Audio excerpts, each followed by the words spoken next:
Enregistre.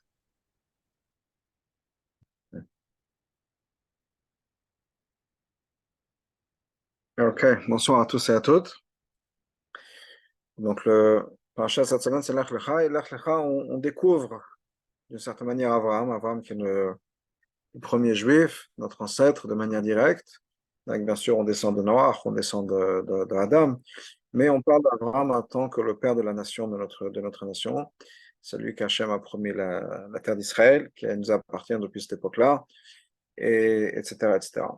Et ce dont je voulais parler aujourd'hui, c'est au niveau de l'histoire globale, si on peut dire, bien sûr, du peuple juif, mais aussi de la relation entre l'humanité et Hachem, il y a un changement radical qui va se passer avec Abraham. Et d'une certaine manière, c'est aussi pour ça qu'Abraham commence les 2000 ans de Torah. Qu'est-ce que je veux dire par les 2000 ans de Torah? Il y a un Midrash qui nous dit que le monde est divisé en 3 ou 4 périodes, en fonction de ce que je vais inclure, donc 3 périodes de 2000 ans. Et ensuite, le dernier millénaire, c'est l'époque de Mashiach, Tchilat HaMetim, c'est Shabbat. Mais de la même manière que le monde a été créé donc sur 6 jours, et on a aussi 6000 ans. Chaque jour correspond à 1000 ans. On le dit dans les Télim, entre autres Shabbat matin dans la Tfila, que 1000 ans pour Hachem, c'est comme un jour pour nous, un jour qui passe pour nous. Donc on a ce parallèle entre les 6 jours de création et les 6 jours de l'histoire du monde. Alors, le Ramban, entre autres, dans Bereshit, nous donne tout un tas de détails, comme chaque jour, c'est le premier jour, c'est Chesed, c'est la lumière, le deuxième jour, c'est Gvoa, c'est la division entre les Odons et les Odonba, etc. Ensuite, c'est Tiferet, où il y a l'accord qui se met en place, l'équilibre qui se met en place entre la division et le Chesed. C'est les océans qui vont émerger, les terres qui vont se rassembler, les océans qui vont se émerger, etc. Mais sans entrer dans tout ça, il y a un autre Mamar de Chazal qui nous dit que le monde est divisé en 3 périodes de 2000 ans. Les premiers 2000 ans, c'est 2000 ans de Tohu. Tohu, c'est le chaos. Comme Hachem a créé le monde, c'était Tohu Vavohu. Il n'y a pas d'ordre, il n'y a pas de céder. C'est chaotique. Ensuite, on a 2000 ans de Torah. Et ensuite, on a 2000 ans de Mashiach. Juste pour expliquer un peu le concept. Donc, 2000 ans de chaos, de Tohu, c'est jusqu'à Abraham Avinu, en fait. Abraham Avinu lui-même est né en 1948 à partir de la création. Il a 52 ans au moment où on commence les 2000 ans de Torah. Ensuite, on a 2000 ans de Torah qui vont nous amener de Abraham jusqu'au Khurban HaBayit, Bayit Sheni, la destruction du deuxième Beit HaMikdash, plus ou moins. Et ensuite, on a les 2000 ans, les deux derniers 2000 ans, qui sont donc 2000 ans 4000 à l'an 6000, qui sont Yemot HaMashiach. Le Maharal de Prague nous explique que Yemot HaMashiach, ça ne veut pas dire que Mashiach va nécessairement être là en l'an 4000, comme on sait, on est déjà à 5784, Mashiach n'est pas encore là, mais ça veut dire que c'est la saison de Mashiach. C'est-à-dire qu'avant, Mashiach n'aura pas pu vraiment venir, avant le Choban Habayit, Habayit Sheni. Maintenant qu'on a le Choban Habayit Sheni, c'est la période pendant laquelle Mashiach peut venir, c'est la période pendant laquelle on rentre vraiment de manière active à l'avenue du Mashiach. C'est bien sûr la période de la Galoute, on est à l'extérieur d'Israël, ce qui veut dire qu'on peut partager le message d'Hachem au monde entier. Quand on est juste en Israël, l'impact est limité. Maintenant qu'il y a des Juifs dans le monde entier, il y a donc un impact de la Torah, du judaïsme dans le monde entier. Dans le monde entier, il y a des brachot qui sont faites, dans le monde entier, la Torah qui sont étudiées, on peut avoir cet impact sur les non-juifs, etc., etc. Donc, c'est vraiment la période où la Torah et le message d'Hachem vont se répandre. Et c'est aussi la saison de Mashiach. Le Maharal nous dit que c'est comme la saison des pluies. Saison des pluies, ça ne veut pas dire qu'il va pleuvoir pendant toute cette saison, mais c'est le moment où on attend la pluie. Donc l'époque de Yemot HaMashiach, les 2000 ans de Yemot HaMashiach, c'est l'époque pendant laquelle on peut avoir Mashiach. Et donc, c'est l'autre période. Et on arrive déjà vers la fin. Donc, on a bien fait le travail. On se rapproche donc du moment où Mashiach va venir être révélé et que ce soit très, très, très bientôt, Bezrat Hashem. Aujourd'hui, ce serait sympathique. Donc ça, c'est cette division-là. Et Abraham, comme je le disais tout à l'heure, c'est le moment où les 2000 ans de Torah vont commencer. Donc il y a un basculement complet dans l'histoire du monde. Et quand je parle de la Torah, c'est pas juste l'histoire du monde, c'est l'histoire bien sûr du peuple juif, c'est l'histoire de la relation entre Hachem et le monde, puisque les 2000 ans de Torah vont ensuite nous préparer les 2000 ans de Mashiach, et Mashiach, c'est le but de la création. quand Hachem a créé le monde. Le but de la création, c'est l'avenir du Mashiach. Et ça, c'est un point important, je pense qu'on en a parlé dans notre shiurim, mais c'est que Mashiach, ce n'est pas une récompense qui pourrait ne pas arriver. Mashiach, c'est le but de la création du monde. Il n'y a pas d'autre possibilité que l'avenue du Mashiach, je dirais à la fin de l'histoire. La fin de l'histoire, c'est l'avenue du Mashiach. Il n'y a pas d'autre possibilité, ce n'est pas un plan A, un plan B, peut-être que Mashiach va venir, peut-être qu'il ne va pas venir, et si Mashiach ne vient pas, voilà ce qui va se passer. Il n'y a pas d'autre possibilité. C'est une certitude, c'est le but de la création du monde. Il n'y a rien d'autre qui va se passer, et c'est la fin de l'histoire. Alors, on est toujours dans le futur, si on peut dire. Une des qualités du peuple juif, c'est qu'on est toujours à regarder dans le futur, on parle de l'avenir, on pense à l'avenir, etc. On est basé sur notre passé, mais on a toujours le regard vers le futur, entre autres l'avenue du Mashiach. Mais il faut absolument savoir que l'avenue du Mashiach, c'est quelque chose qui va absolument arriver. Pas juste parce que c'est marqué dans les Sfarim, pas juste si on va mériter, si on ne va pas mériter, c'est le but de la création du monde.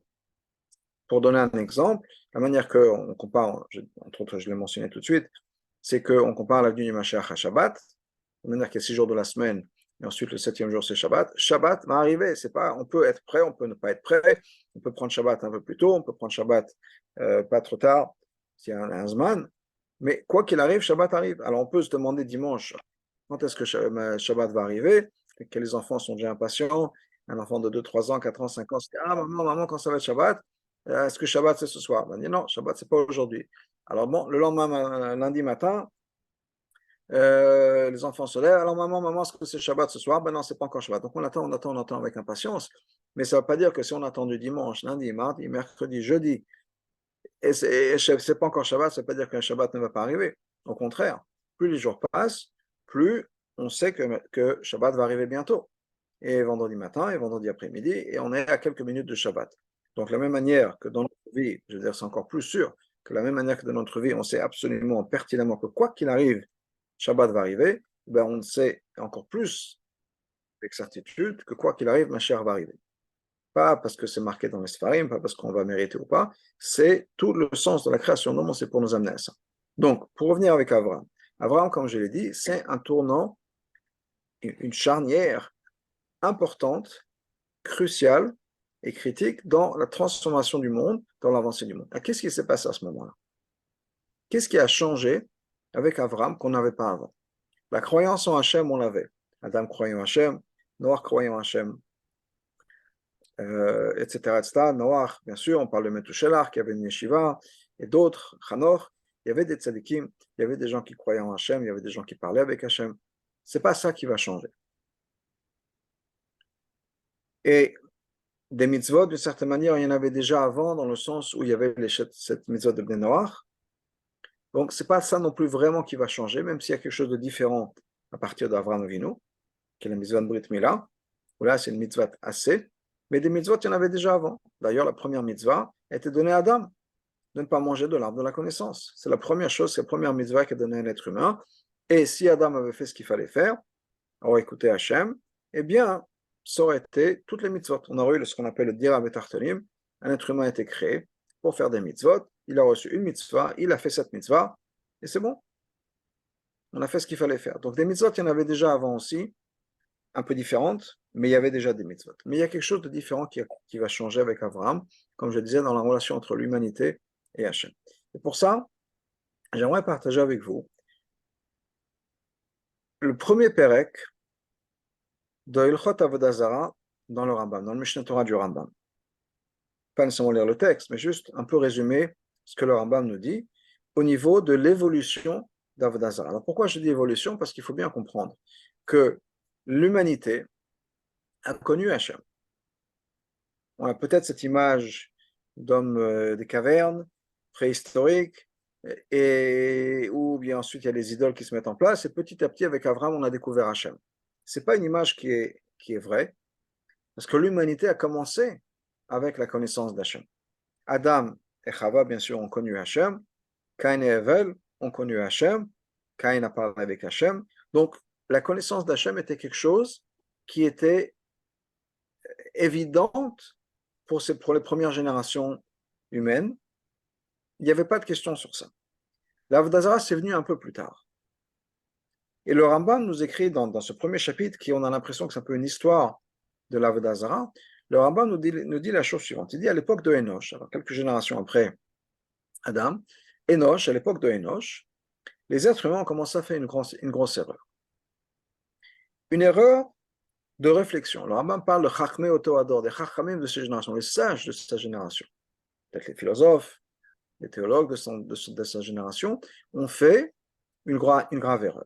Quelle était l'erreur? L'erreur était la suivante. Ils se sont dit, on vit dans un monde où on sait bien que on a besoin d'avoir le soleil pour que les choses poussent, on a besoin d'avoir la pluie pour que les choses poussent, il y a des forces, il y a le vent, il y a des forces de la nature, et donc c'est Hachem qui a mis tout ça en place.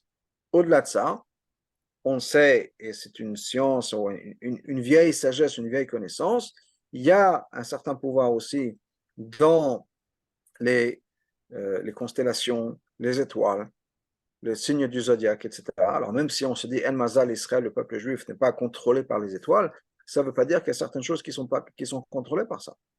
Pour revenir, on parle d'Abraham. Quand Hachem a promis à Abraham d'avoir des enfants, Abraham a dit à Hachem, c'est pas possible. J'ai vu dans les étoiles que nous n'aurons jamais d'enfants. Moi et ma femme n'aurons jamais d'enfants. Et Hachem ne lui a pas dit, écoute, c'est n'importe quoi, pourquoi tu lis ton horoscope, c'est des bêtises, tout ça. Hachem ne lui a pas dit ça. Hachem dit, non, je vais changer ton nom. C'est vrai qu'Avraham n'aura jamais d'enfant. C'est vrai que tu l'as lu dans les étoiles et c'est bien comme ça. Mais Avraham, c'est quelqu'un d'autre. Sarah, il ne pourra pas avoir d'enfant, mais Sarah, c'est quelqu'un d'autre. Et donc Hachem a changé leur nom. Il y a d'autres histoires dans la Gemara et dans le Tanakh, on voit l'importance des choses qui sont écrites, si on peut dire, dans les étoiles. Donc il y a un sens à ça. Alors, encore une fois, le peuple juif n'est pas soumis à ça à 100%.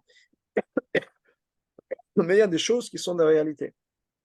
Et quand on parle de zodiaque, etc., la Gemara nous dit d'ailleurs que quelqu'un qui est né sous le signe de Mars a une attirance au sang, et donc, ça, Mars c'est la planète rouge, on est attiré par le sang, par ce qui est rouge, et donc la personne peut choisir après ce qu'il va devenir docteur, chirurgien, ou bien un bandit.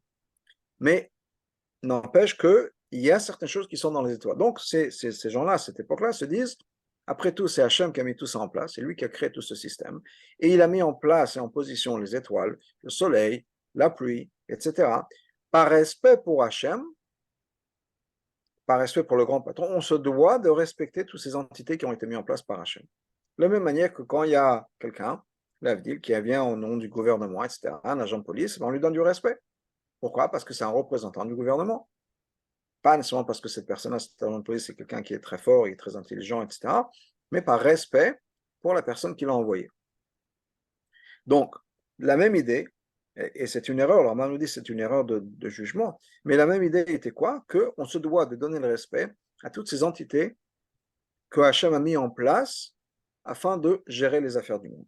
Alors, la grande erreur, juste pour le mentionner, pour pas qu'on se dise, après tout, oui, c'est logique, la grande erreur, c'est quoi? C'est que toutes ces entités n'ont pas ce qu'on appelle la prira chofshit, n'ont pas un libre arbitre. Une personne qui représente la personne qui l'a envoyée. Je prends un exemple un peu plus positif.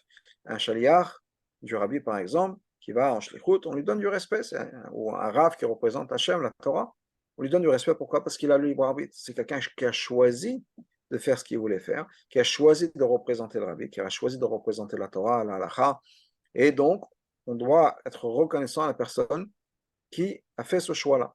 De la même manière que la Gemara nous dit que quand quelqu'un, on a le serveur qui nous amène à manger, dans le mot de la Gemara, le serveur qui nous donne à boire, on lui dit merci.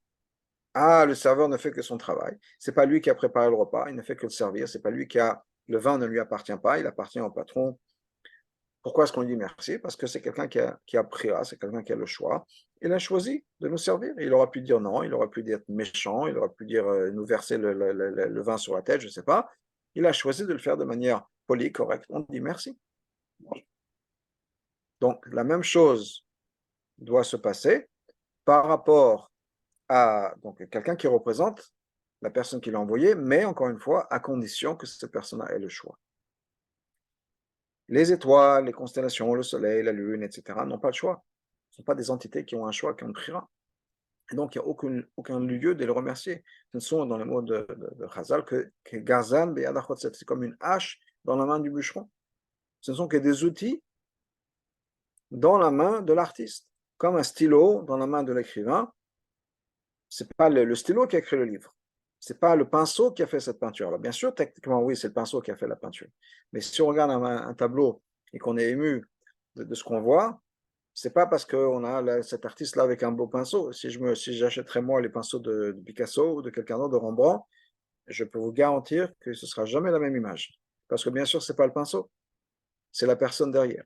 Donc, quand on voit un objet, c'est l'artiste qui est derrière, l'artisan qui est derrière. Même chose par rapport à la création du monde. Il n'y a aucun lieu de remercier ou se sentir redevable au dieu de la pluie, au dieu du soleil, etc. Parce qu'ils n'ont pas de choix, ce ne sont pas des entités qui ont décidé, qui ont pris des décisions, ce sont uniquement des outils dont Hachem se sert pour arroser les plantes sur la planète Terre, pour qu'on ait la chaleur et de la lumière, etc., etc. Mais l'erreur est venue de là. Donc, pour revenir à ce que le Rabbin nous dit, l'erreur, le jugement, c'était quoi? L'erreur était qu'ils se sont dit, après tout, c'est ce qui a été mis en place par Hachem, on se doit de les remercier, on se doit de les louer, on se doit de les apprécier, etc. Donc, c'est comme ça que ça a commencé. Maintenant, de là, ça a dérapé assez vite. Donc, l'époque d'après, c'était quoi? Ils ont dit, bon, après tout, quand on dit comment il faut remercier Hachem et remercier les serviteurs sur le période d'Hachem, donc on va remercier le soleil, la pluie, etc. Ensuite, ils se sont dit, bon, après tout, comment est-ce qu'on va remercier et louer ces entités, leur demander, s'il vous plaît, faites en sorte qu'il y ait la pluie, faites en sorte qu'il y ait du soleil, etc. Alors, il y a tout un système qui s'est mis en place, et ils se dit, bon, après, c'est comme ça qu'on va faire, c'est comme ça qu'on va faire, etc. Et au bout du compte, ils ont développé tout un système, toute une philosophie, un système de prière et d'autres de services à ces idoles-là ou à ces entités qu'on n'est pas censé reconnaître. Maintenant, il y a des gens qui ont profité de ça avec le temps, dans les mots du Rambam, des Nevi et Sheker, des faux prophètes, et qui se sont dit, on va faire des bonnes affaires avec ça. Et ça, je paraphrase, le Rambam ne parle pas dans ces mots-là, mais il dit qu'il y a des gens, des faux prophètes qui sont venus. Il dit, voilà cette idole m'a parlé, cette étoile m'a parlé. Et ils m'ont dit, voilà ce qu'il faut faire pour moi, voilà ce qu'il faudrait, quelle sorte de palais me construire, etc. Et il y a tout un système qui s'est mis en place avec des charlatans, avec des faux prophètes, avec des menteurs, qui ont voulu profiter de l'innocence des gens, peut-être de l'erreur des gens, et bâtir tout un système basé sur n'importe quoi. Et on arrive dans un monde qui va être le monde dans lequel Abraham va venir, nous dit le Rambam, un monde où on a complètement oublié Hachem. Alors au départ, peut-être que c'est venu d'une bonne intention, mais au bout du compte, on arrive dans un monde où Hachem n'est plus présent.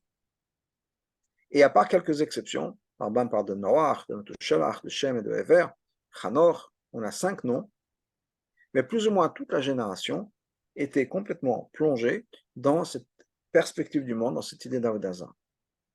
Arrive Abraham. Abraham, depuis un tendre âge, s'est commencé à poser des questions. Mais Abraham lui-même a grandi dans une maison idolâtre, a grandi dans un environnement idolâtre, a grandi avec des parents idolâtres, et le rabbin nous dit lui-même a servi l'idolâtrie. Et puis Abraham, en tant qu'enfant, commence à se poser des questions. Et il réfléchit, c'est-à-dire qu'après tout, s'il y a un monde, c'est qu'il a dû être créé, puisque rien n'existe juste comme ça. Oui, il n'y a rien dans le monde qui vient de nulle part, qui apparaît juste comme ça. Donc, c'est qu'il doit y avoir un créateur. Et s'il y a un créateur du monde, qu'est-ce que ça pourrait être?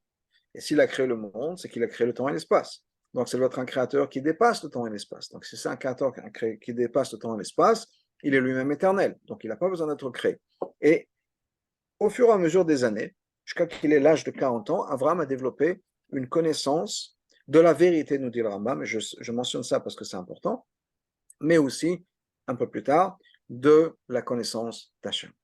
Et il a compris, par la logique, que les gens se trompent. Et que toute cette histoire, ce système d'Avodah Zarah, n'a aucun sens. N'a aucun sens. Et il a commencé, une fois qu'il a eu cette reconnaissance, qu'il a compris la vérité, il a commencé à avoir des débats avec les gens, à convaincre les gens, etc. Et il a dû se sauver de Okazdim à cause de ça.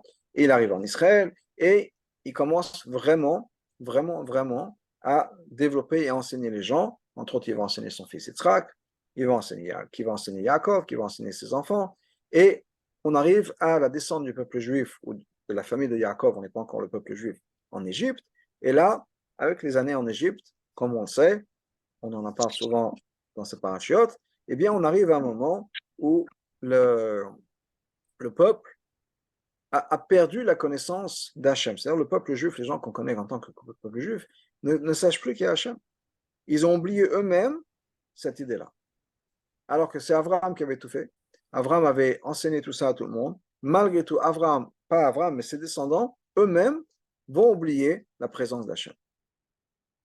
Alors, qu'est-ce qui se passe? Hachem envoie Moshe. D'ailleurs, le Rambam se sert de mots très importants, très intéressants aussi. Hachem a fait Moshe.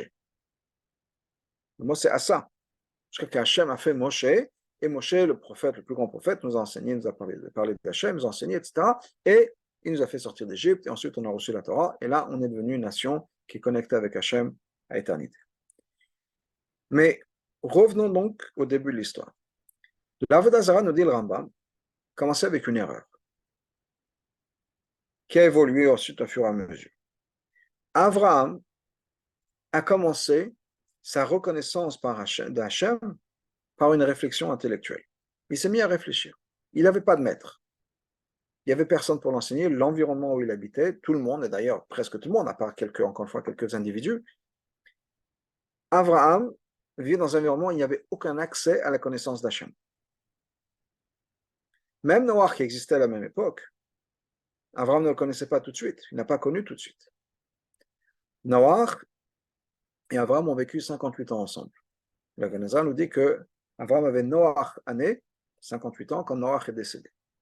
Et au bout du compte, Noach effectivement va rencontrer Abraham, ou bien Abraham va rencontrer Noach, et il va lui enseigner certaines choses. Mais Abraham a commencé tout seul, par la logique.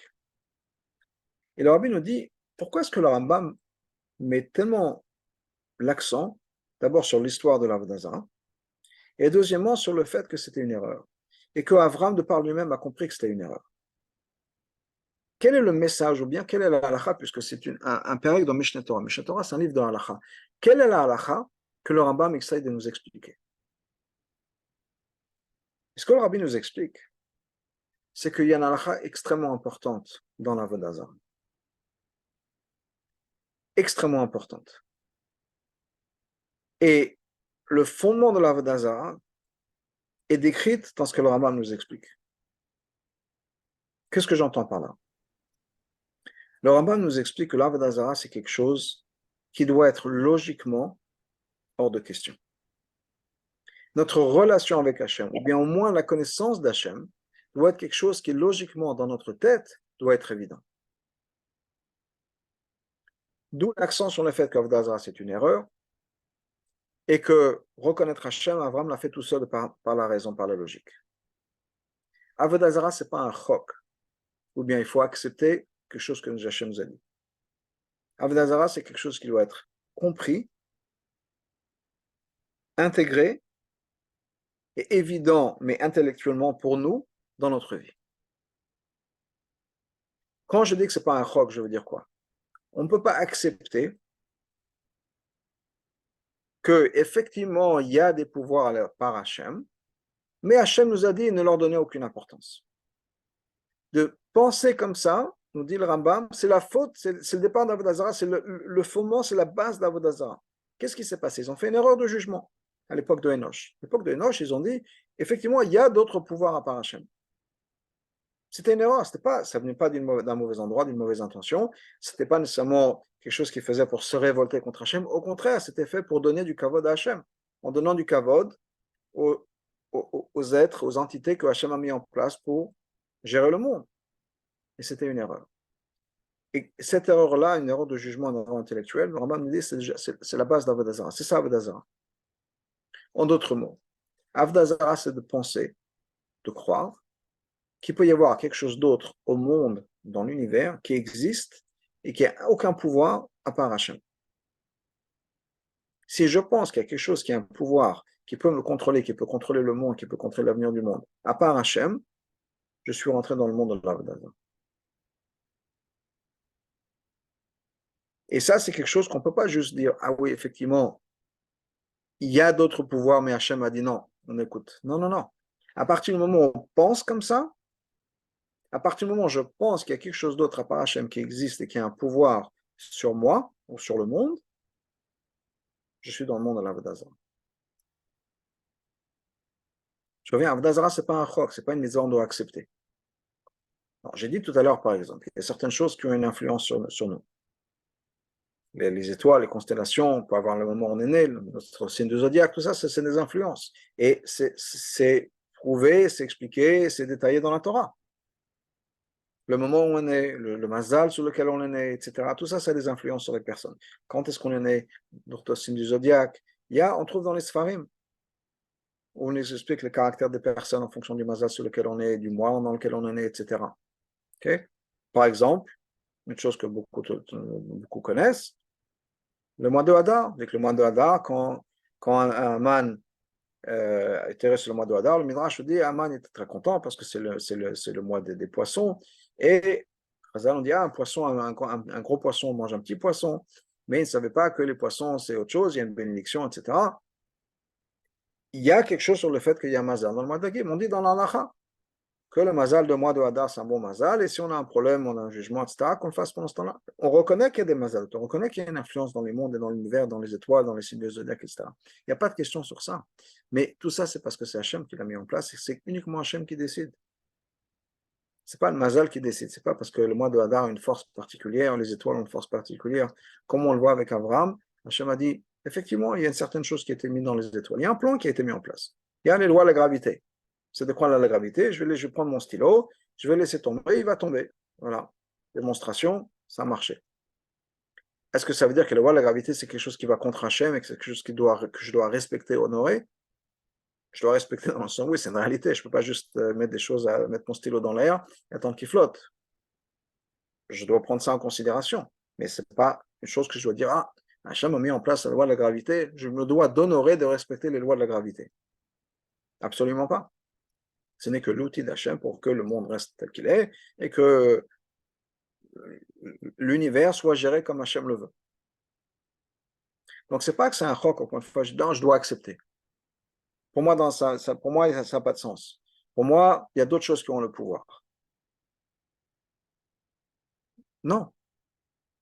Si à partir du moment où on se dit, oui, il y a d'autres choses qui ont le pouvoir, mais Hachem a dit non, quand Hachem il est quel canaille, Hachem il est jaloux, il ne veut pas qu'on donne du pouvoir à d'autres entités. Non, si on pense ça, si on pense que oui, après tout, je dois faire attention à mon patron, parce que c'est mon patron qui va décider combien d'argent je vais gagner cette année, on est dans le monde de l'Avodah Zarah. Si je dis, ah oui, après mon horoscope ou autre chose, ou bien mon époux, mes enfants, c'est eux qui contrôlent ma vie, on est dans un monde qui n'est pas le monde de la Torah, qui n'est pas le monde d'Hachem. Parce qu'il faut bien comprendre, c'est vrai dans nos relations, c'est vrai dans tout, c'est Hachem qui est responsable de tout. Il n'y a rien d'autre qui existe, qui a un pouvoir quelconque sur notre vie que Hachem. Yosef l'a dit à ses frères, vous avez voulu me faire du mal, c'est pas vous qui avez fait quoi que ce soit pour moi. Vous avez votre intention. Elohim Chashava le Torah, Hachem avait son intention à lui. Pour Hachem, c'était du bien. Tout ce qui s'est passé, ma vente, et ma descente en Égypte, et mon esclavage, etc., tout ça, c'était le plan d'Hachem. Rien à voir avec vous. Et là, le Mourazakan ramène ça dans le Tanya pour nous expliquer comment est-ce qu'on doit voir le monde, comment est-ce qu'on doit voir nos relations humaines. Il faut bien comprendre que même si on a des gens qui nous font du mal, c'est Hachem qui a décidé que ce qui doit nous arriver doit nous arriver. Alors pourquoi cette personne a été le messager? Ça, c'est leur compte à eux, entre eux et Hachem. Pourquoi est-ce qu'ils ont décidé de nous faire du mal? Mais ce qui arrive à une personne, c'est ce qui doit arriver à une personne, quelle que soit la raison. Donc, ce que le Rambam veut nous expliquer, le message qu'il veut faire passer, c'est que l'Avodah Zarah, c'est quelque chose qui doit être logique dans notre tête, donc que ça n'a aucun sens. Il n'y a que Hachem qui gère le monde. Et ça, c'était le secret d'Abraham. Ce qui a changé à partir de ce moment-là, c'est qu'on arrivait à une personne qui a pu, par la réflexion et par la logique, pas par l'acceptance, pas par la connaissance, pas par tradition, mais uniquement par la réflexion, en se disant, il y a quelque chose qui cloche dans le monde dans lequel je vis. Je vis dans un monde qui n'a pas de sens. Comment est-ce qu'on peut prier, louer le soleil, la lune, etc. Ça n'a pas de sens. Alors on connaît le Midrashim qui nous dit qu'Abraham, quand petit enfant, déjà, il commence à réfléchir. Il se dit, oui, peut-être que c'est le soleil qui est le créateur, mais le soleil par la nuit, donc ça ne peut pas être ça. Donc peut-être que c'est la Lune, etc., etc. Et petit à petit, par la raison, par la logique, par la réflexion, il arrivait à comprendre qu'il va y avoir un créateur et que le créateur dépasse le temps et le concept de temps et espace, etc. Et plus tard, dans la Chassidut, on dit qu'Avraham Avinu arrivait jusqu'à connaître et comprendre le monde de Hatzilut, avant même qu'il ait une révélation d'Hachem. Parce qu'il y a une logique saine, normale, si on réfléchit, que c'est Hachem qui est responsable du monde. Et d'une certaine manière, on pourrait expliquer en 30 secondes. Des fois, les gens posent la question, ok, bon, Hachem est le créateur de tout. Monsieur le rabbin, vous dites que rien ne peut exister sans créateur. Donc le monde doit avoir un créateur, donc c'est Hachem. Okay, alors qui a créé Hachem?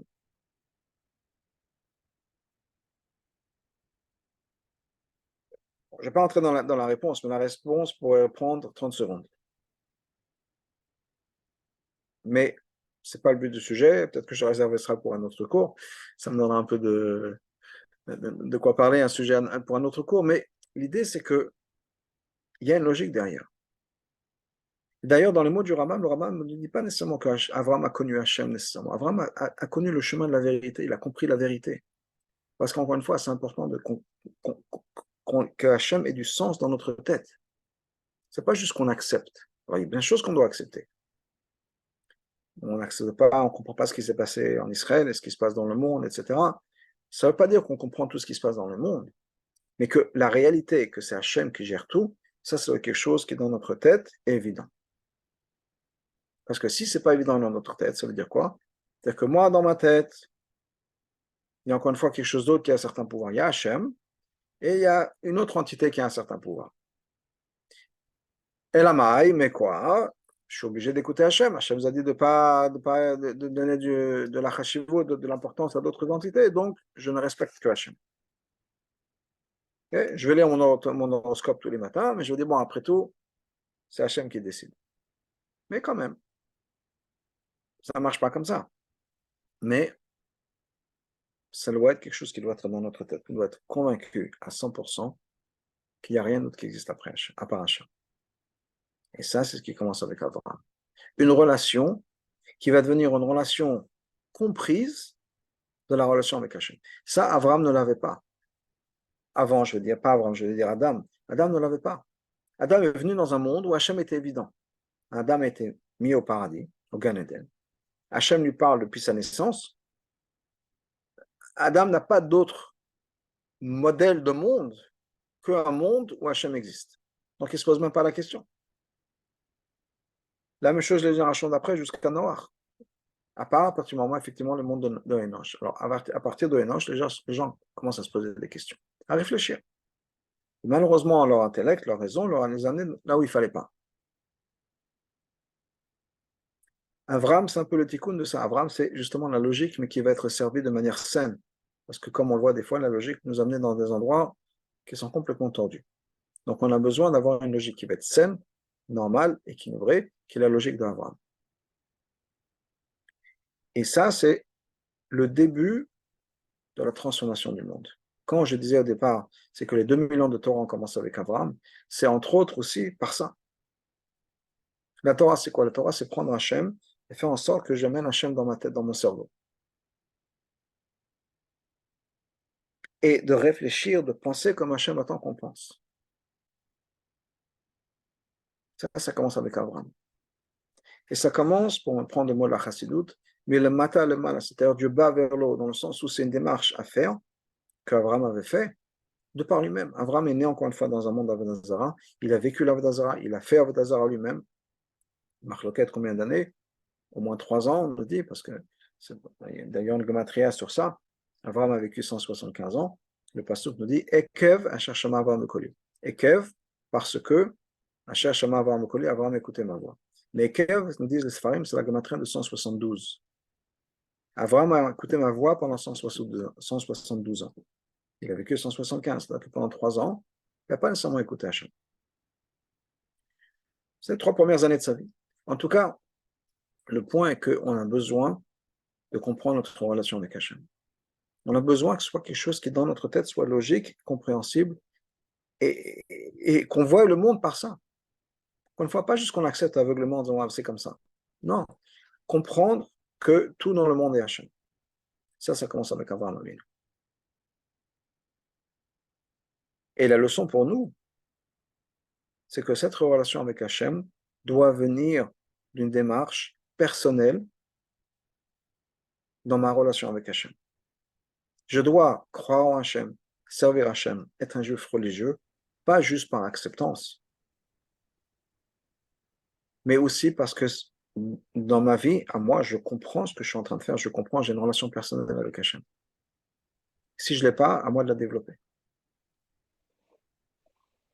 On dit, il y a un mot du Charlot de Shnei Luchot HaBrit, c'est un passage qu'on dit souvent, on dit tous les jours dans la Shira. Ze keli vanveo, Eloke aviv aromamenu.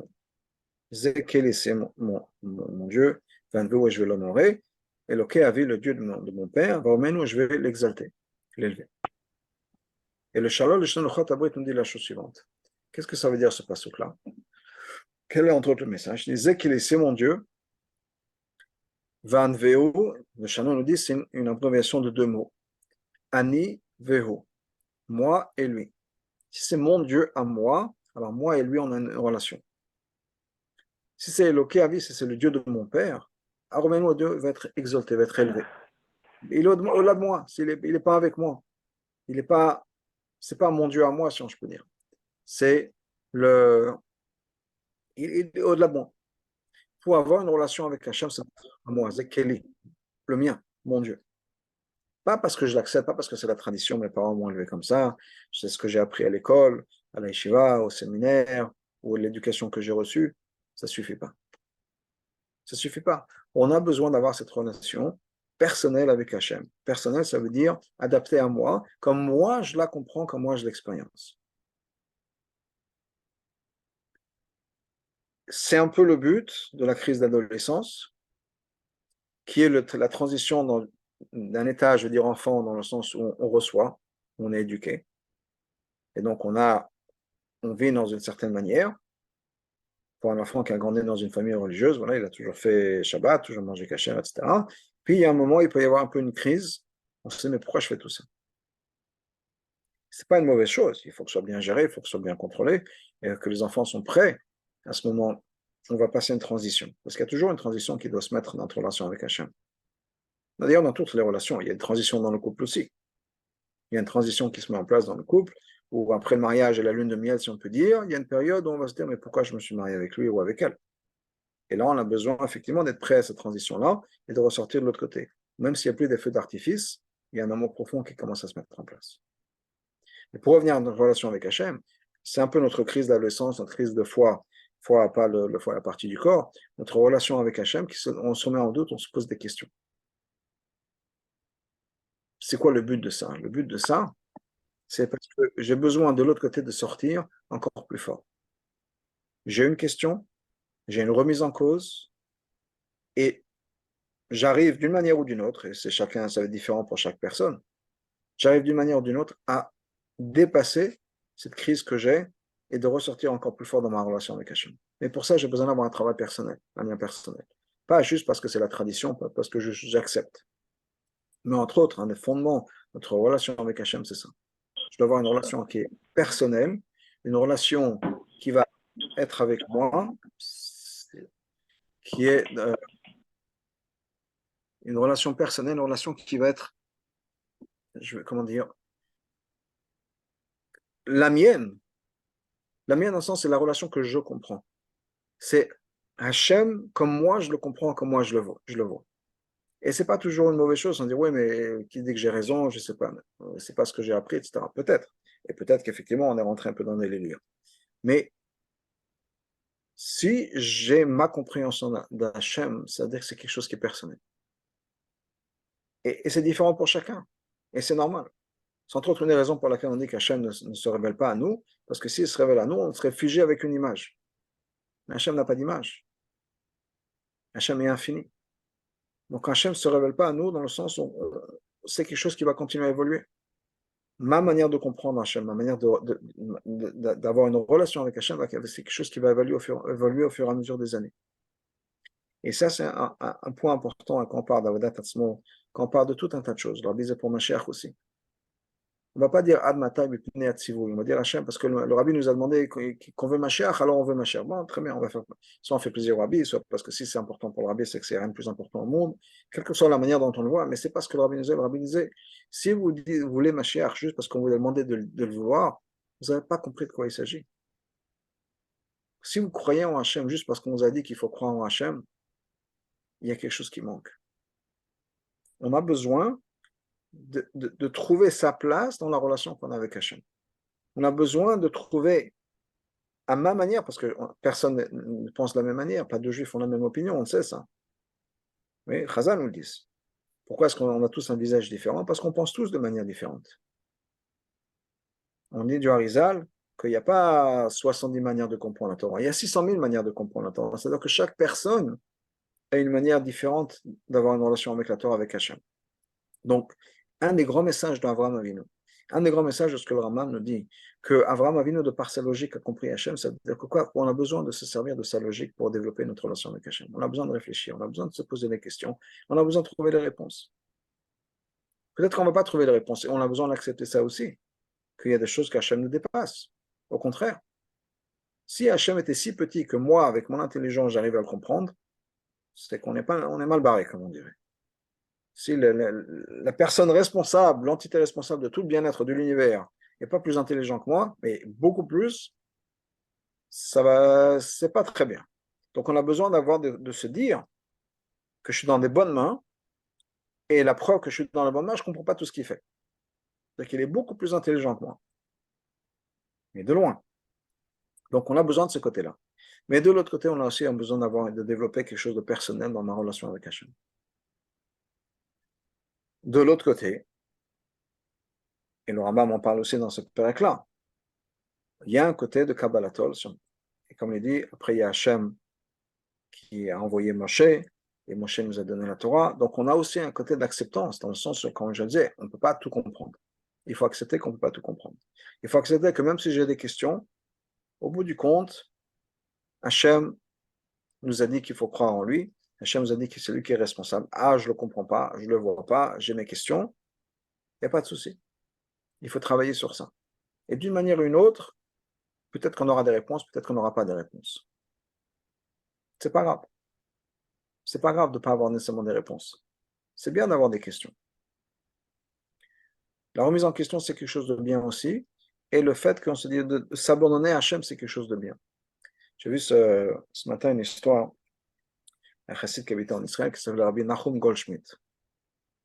Quelqu'un il avait une compréhension très profonde de la chassidoute. Il avait dit une fois, comment ça se fait que dans les mamarèmes de chassidoute, on pose tellement de fois la même question. La question est, surtout dans l'écoute Torah et Torah, pourquoi est-ce que la Neshama est descendue sur terre? Et vous allez voir tellement de mamarim, à partir du moment Zaken, Torah Or, l'écoute Torah, la même question va se poser presque chaque semaine. Pourquoi est-ce que la Neshama est venue sur terre? Et on connaît la réponse. On est descendu pour remonter encore plus haut. Alors Rabbi Nachum Goldschmidt disait, pourquoi est-ce qu'on a besoin de répéter la même question encore et encore et encore et encore et encore à travers tellement de mamarim. Il dit, parce que c'est une question importante. De se remettre en question, savoir, mais qu'est-ce que je fais ici, c'est important. Donc on a besoin de se poser des questions. Il n'y a aucun souci sur ce niveau-là. Des fois on a la réponse, des fois on n'a pas la réponse. Mais on a besoin d'avoir cet équilibre. Que d'un côté, notre relation avec Hachem, c'est quelque chose qui est là avec acceptance, même si des fois, on n'a pas la émouna à 100%, on ne comprend pas, il y a des choses qui n'ont pas de sens, eh bien, on avance. Mais de l'autre côté, on a un besoin essentiel, important et profond, de trouver sa place et sa relation personnelle avec Hachem. Quand je dis un besoin, ce n'est pas un besoin, c'est une obligation. C'est une obligation de nous-mêmes comprendre Hachem la manière dont on peut comprendre. Alors bien sûr, les livres pour ça, c'est la chassidoute. Mais au-delà de la chassidoute, c'est ce qu'on appelle l'idbonenut. Pas idbonenut, mais idbonenut, réfléchir. Je vais en apprendre quelque chose. Qu'est-ce que ça veut dire pour moi? Qu'est-ce que ça va changer dans ma vie? J'ai appris un concept. En quoi est-ce que je peux intégrer ce concept-là dans ma vie? Qu'est-ce qui va changer dans ma vie maintenant que je sais ça? Et ça, c'est quelque chose qui est important. Encore une fois, qu'on ait la réponse ou pas, c'est important. C'est important de développer cette relation, mais c'est important aussi, la démarche est importante. partir du moment où on se pose la question en disant, OK, j'ai une relation avec Hachem, j'ai un maman, j'ai un chiot, etc. C'est intéressant, ça me donne matière à réfléchir, etc. Réfléchissons. Prenons le concept, développons ce concept. Réfléchissons. Qu'est-ce que ça veut dire dans ma vie? Qu'est-ce qui pourrait changer? Si ça c'est vrai, quelles sont les implications de ce concept-là dans d'autres manières? Si c'est vrai que Hachem est tout, qu'il n'y a rien d'autre qui existe à travers le monde, est-ce que je peux réfléchir encore une fois avec ma relation que j'ai dans ma famille? Quel est le pouvoir que je donne, le contrôle que je donne dans ma vie à mon mari, à ma femme, à mes enfants, à mes parents? Est-ce que je les blâme des fois? Est-ce que je me sens pas bien? Je me dis oui, c'est à cause de telle et telle personne, c'est à cause de ma femme, à cause de mon mari, à cause de mes enfants, à cause de mes parents, à cause de mon patron, à cause de mon voisin. Est-ce que des fois j'ai cette réflexion? Bon, ben, il faut que je change ça aussi. Le rabbin Sachs, le grand rabbin d'Angleterre, une fois, quand il était jeune, il avait dit au rabbi, dans la situation dans laquelle je me trouve, le rabbi a dit, on ne se trouve pas dans une situation. On est rentré, on peut en sortir. Dans le sens où, le message c'était quoi? Voilà, les circonstances font que. Rabbi, non, tu leur donnes trop de pouvoir aux circonstances. C'était pas comme il faut. C'est Hachem qui décide. Si Hachem nous a mis dans une circonstance et que c'est lié à Torah Mitzvot, on peut changer quelque chose. Donc, de réfléchir dans sa vie à ça. C'est juste un exemple. S'il y a ce concept-là, qu'il n'y a rien d'autre dans notre vie à part Hachem, est-ce que je le vis vraiment? Et travailler sur ça à ma manière. Parce que ma relation, mes circonstances sont uniques à moi. Personne d'autre n'est marié avec à mon époux ou mon épouse, à mes enfants, etc. Juste pour finir avec un mot, le Rav Manis Friedman avait raconté qu'une fois il était parti, qu'il avait donné une conférence quelque part. Et moi, il s'est présenté, voilà, à l'époque, il avait 11 enfants, je crois qu'il en a 13 au total, Baruch Hashem. Mais à l'époque, je crois qu'il en avait 11, donc il s'est présenté, voilà, je suis le Rav Manis Friedman, etc. Parent de 11 enfants. Bon, puis il continue sa conférence. À la fin de la conférence, il ouvre ça pour des questions-réponses. Et il y en a un qui pose la question, qui lève la main, il dit oui. Il lui dit 11 enfants? Mais est-ce que vous vous rendez compte qu'il y a des gens qui n'en ont même pas un? Alors, Manis Friedman, il était un peu surpris de cette question-là, qui s'est senti coupable. Moi, j'en ai 11 et il y en a qui n'en ont pas, comme si j'ai pris les enfants de quelqu'un d'autre. Mais ça lui a pris un moment de retrouver son calme. Je dis, mais j'ai pris les enfants de personne. C'est pas parce que moi j'en ai 11 que j'en ai pris à quelqu'un d'autre et à cause de moi, il y en a qui n'ont pas d'enfants.